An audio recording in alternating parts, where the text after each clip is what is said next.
మణిపూసలు అనేది ఒక ప్రక్రియ సార్. దీంట్లో నేను ముఖ్యంగా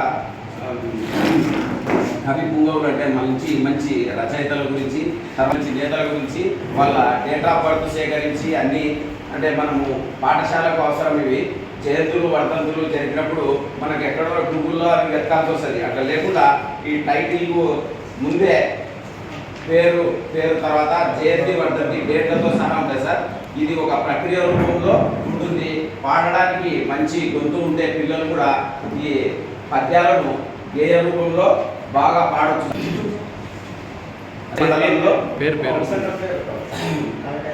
కవినేత్రం అనే వచన కవిత రాసి ఆవిష్కరణ గోరెగంట మండలంలోనే వినోద్ కుమార్ సార్ గారి ఆధ్వర్యం. యువ పురుషులు అనేది అది ఒక ప్రక్రియ, సున్నితం ప్రక్రియ అనే ప్రక్రియలో 2 ఇక్కడే ఆవిష్కరించడం జరిగింది. 2022 రెండేళ్ళది దాదాపుగా కరెక్ట్గా రెండేళ్ల తర్వాత మళ్ళీ కొంత గ్యాప్ తీసుకొని, అంటే ఎందుకంటే ఒక పుస్తకం రావాలంటే ఎంతో కష్టాలు ఉంటాయి. ఇది రాయడం ఒక ఎత్తు, తర్వాత ఆర్థికంగా దీన్ని